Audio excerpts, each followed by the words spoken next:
The girl, I don't know the girls. I stood on the front doorstep grooming my dog down. She'd run away and come back a bit of a mess. They just came across and asked how Miss Carr was, as she used to teach them at St Andrews. I just said she weren't very good as she hadn't got the job. And they just says, please tell her that we're very sorry. And off they walked in the direction of the library over there.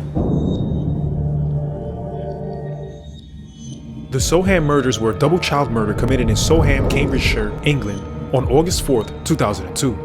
The victims were two 10-year-old girls, Huntley, Wells and Jessica Chapman, who were lured into the home of a local resident and school caretaker, Ian Huntley.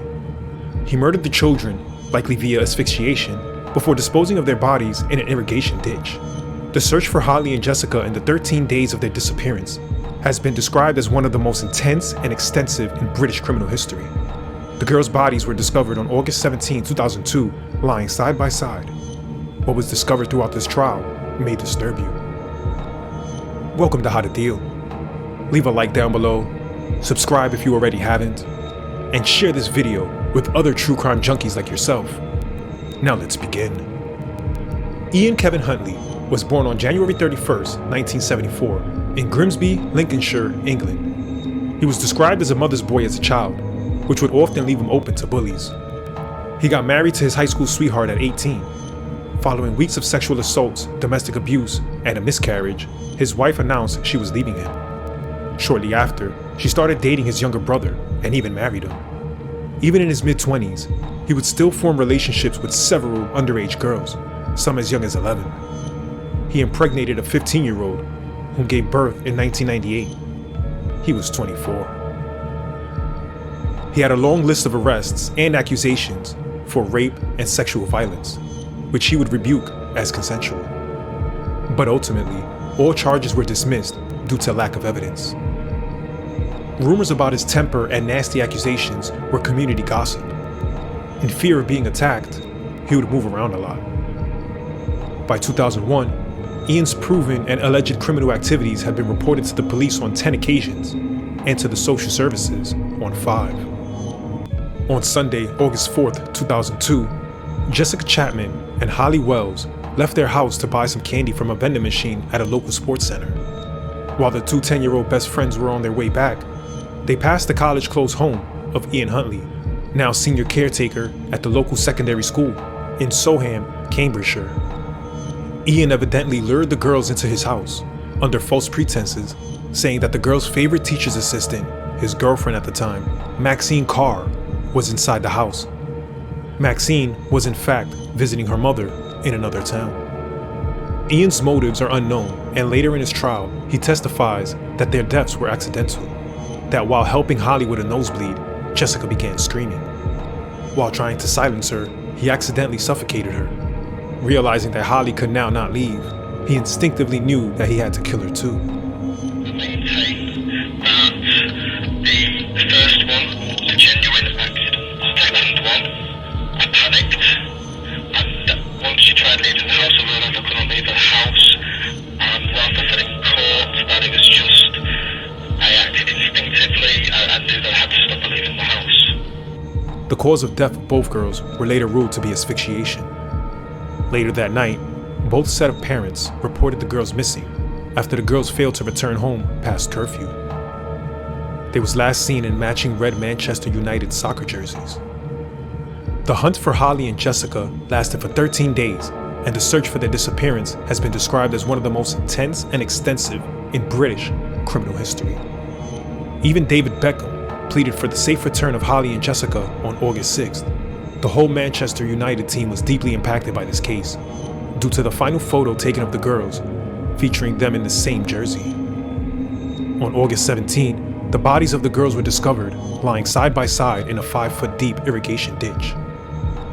In the weeks after the disappearances, Ian Huntley would grant several television interviews to local media outlets, speaking on the general shock of the community and how he was probably the last person to see the girls alive. During the second week of the children's disappearance, Ian was the unofficial spokesman for the community of Soham. Maxine Carr was also interviewed by the press. She corroborated Ian's claims that she had been bathing before both of the girls walked away. This makes her an accomplice, helping her boyfriend cover up the story. suspicions arose around town, especially with Ian asking police questions about the ongoing investigations. By this point, police was also receiving information from several Grisby residents who recognized Ian on television and recalled how he was accused of several rapes years earlier. Others reported that contrary to Maxine's televised claims, she had been spotted in another town the night of the girl's disappearance and was definitely not in Soham. While the couple was out of town, police conducted thorough searches at College Close, where Ian worked as a senior caretaker. The search revealed many items of major importance to the investigation. Artifacts recovered on the school grounds were clothing the girls were wearing that day, including shoes, underwear, and the red Manchester United soccer jerseys. Fingerprints and other matching fibers had Ian Huntley dead to rights as the murderer of the two young 10-year-old girls. At 4:30 a.m. August 17th, both Ian and Maxine were arrested for suspicion of abduction and murder.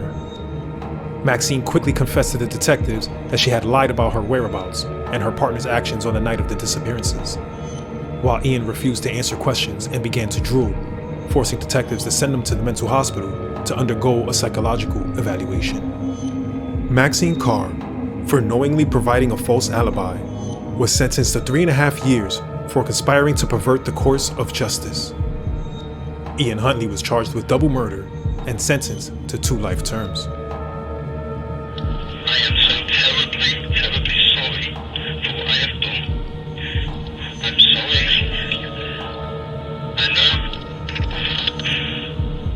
the people of Soham took me into the community. They trusted me. They gave me a job and a home, and I betrayed that trust in the worst possible way. And I'm sorry for what I've done. I'm sorry for the pain that I've caused to the families of friends of Holly and Jessica, for the pain that I've caused my family and friends, and for the pain that I've caused the community of Soham. I am genuinely sorry, and it breaks my heart when it's reported that I have no remorse, that I relish something. Genuinely do not. I know that no matter what I say, people aren't going to think any better of me, but I would much rather people have the truth about how I feel. I've got nothing to gain by saying these things, so I know I'm never getting out. I've accepted this. I have committed a horrendous crime, and I am where I belong. In the years since his incarceration, Ian has been repeatedly attacked by other inmates. On September 14, 2005, while an inmate at HM Prison Wakefield, he was scalded with boiling hot water by convicted spree killer Mark Richard Hobson.